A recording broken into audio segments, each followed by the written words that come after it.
Sebastián, en una de tus conferencias, que muy gustosamente voy viendo, sueles citar a una psiquiatra que acompañó a morir a mucha gente, que es Elizabeth Kubler-Ross, y sueles citar que ella lo que decía casi todas las personas cuando fallecían era algo que tú lo tienes muy grabado a fuego, ¿verdad?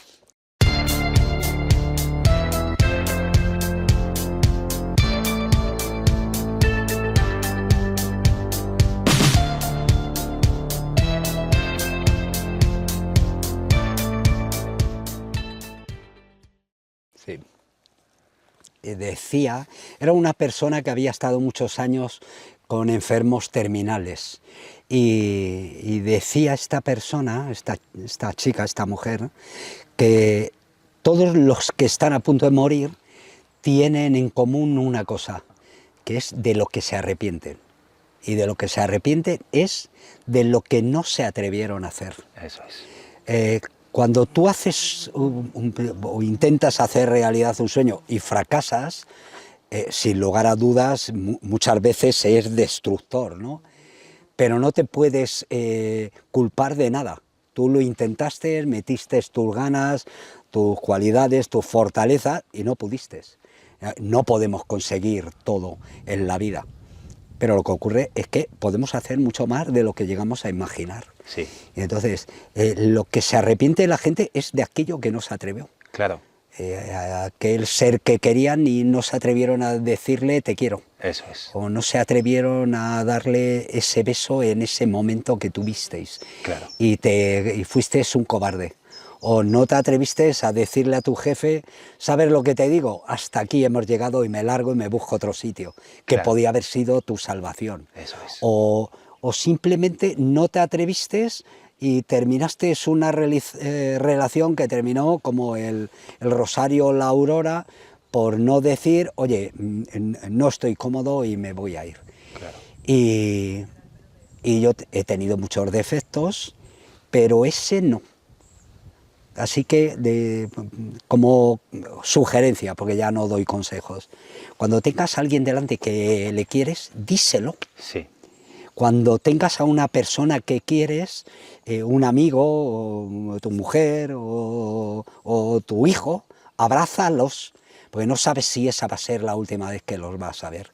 No te quedes pendiente con nada en la mochila. Y si tienes un sueño, querías ir a ver el concierto de Año Nuevo en Viena, pero no tienes dinero, ahorra y llévate a tu chica y haz realidad ese sueño. Y si quieres ir a ver el K2, ahorra, que tampoco es tanto, y te vas a ver el K2.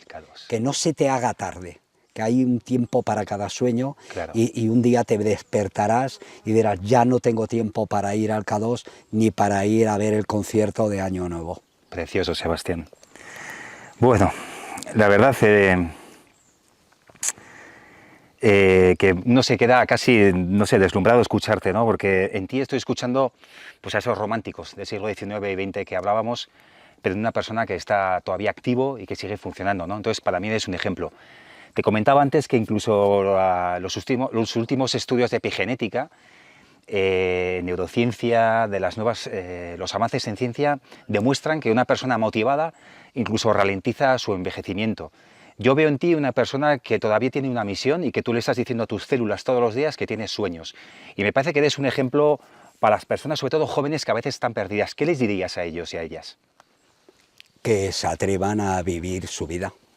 Yo recuerdo la primera vez que estuve en la Antártida, en el año 94, tuve la fortuna de coincidir en la base donde llegó el avión con un norteamericano de Alaska, que era el padre de la Edith Tarot, y que estuvimos hablando y le hice una entrevista sobre cómo se le había ocurrido, porque yo quería hacer la Edith Tarot, era una especie de homenaje a Félix Rodríguez de la Fuente, y lo hicimos con perros arrastrando los trineos, y este hombre, Vaughan, era el creador de esa carrera. Y cuando estábamos acabando, me sacó una postal suya de la Edith Tarot y tal. Era un tipo que había venido con 94 años, creo que tenía, a escalar un monte en la Antártida que llevaba su nombre, que se lo había puesto el explorador norteamericano Richard Bert. Y era nada, un montecillo de la Antártida, pero se había ido con unos guías norteamericanos a subir el monte y lo subió con 94 años. Y me dio una postal suya, que tengo por casa todavía, en un libro de Alaska, claro, marcándolo, y que me decía: atrévete a hacer realidad tus sueños, atrévete a fracasar. Y me lo decía un tipo con 94 años, yo entonces tenía 43. Qué belleza. ¿No? Y dije, así hay que ser, así hay que terminar. Claro. Así tienes que terminar tus días, con un proyecto, con un sueño. Te tiene que quedar siempre algo por hacer, algo por cumplir. Te tiene que quedar siempre algo en la cabeza que digas, eso me lo tengo que preparar bien, y ahora quizás no estoy preparado, pero lo pienso planificar, lo pienso organizar para poder hacerlo. Claro, la vida, verdad, es ilusión, y tú cada día te levantas con un proyecto nuevo. Quizás puedas comentarnos algo de tus nuevos proyectos, o son secretos. ¿Qué pica dentro de tu interior ahora mismo, por ejemplo? 18 cosas. 18 cosas. Yo tengo 18 proyectos, sí.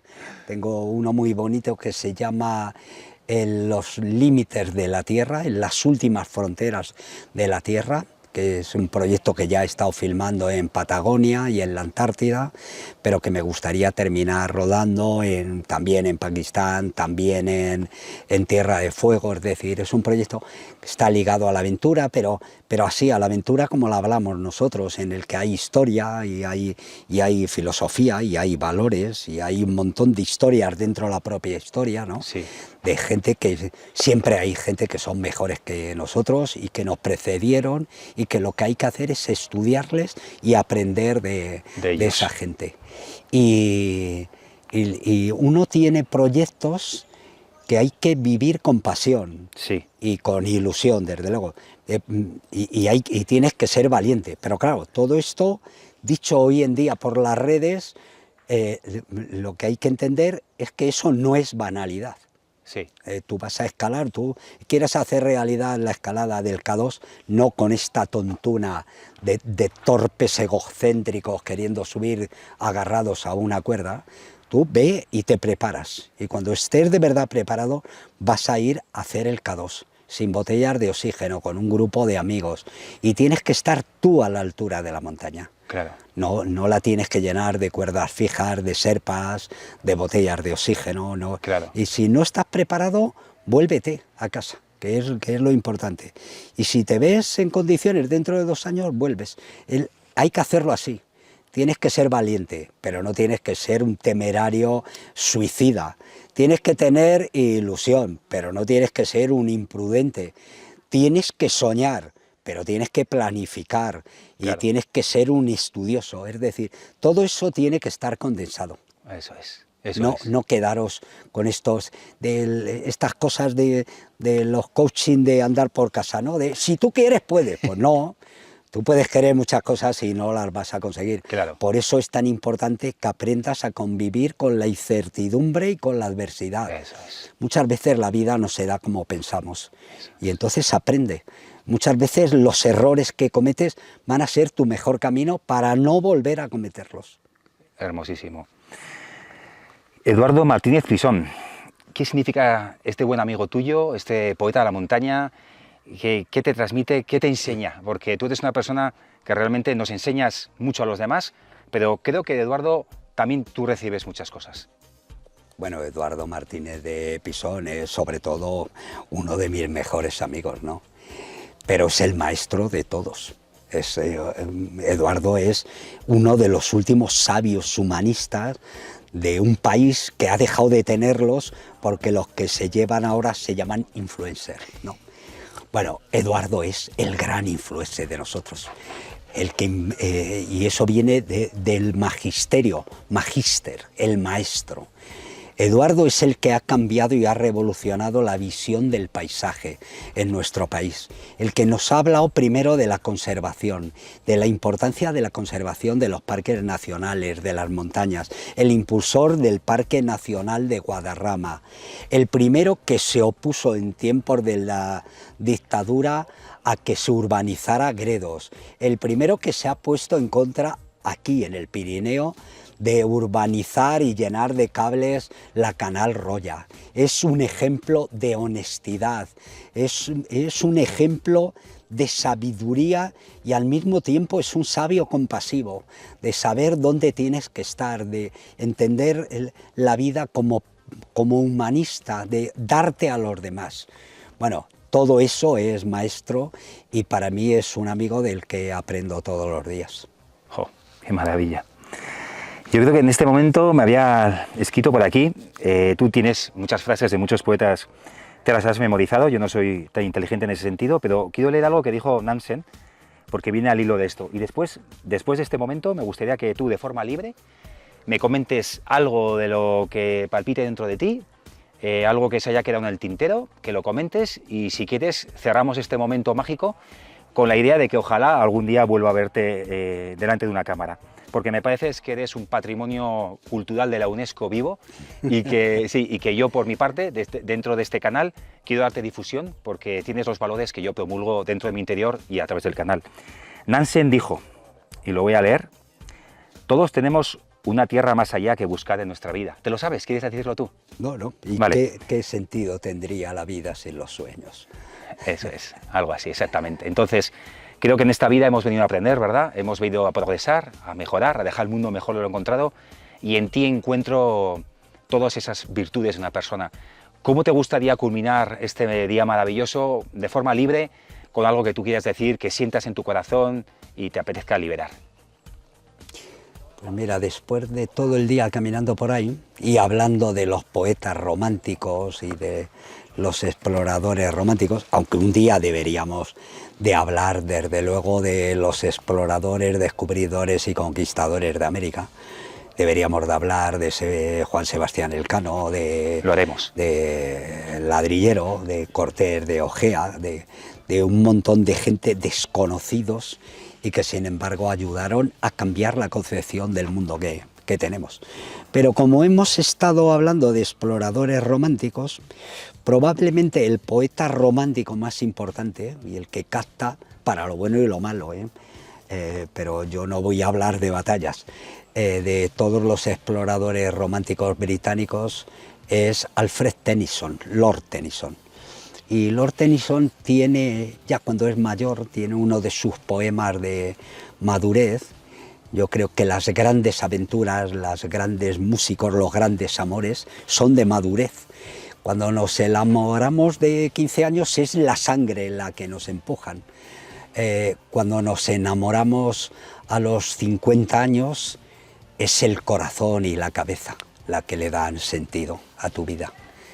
Y Lord Tennyson tiene un poema de madurez precioso que se llama Ulises y es una visión extraordinaria del mito de la Odisea, de Ulises, de la gran aventura. El primer libro de aventuras del mundo fue un libro de aventuras, como tiene que ser, sobre Ulises, ¿no?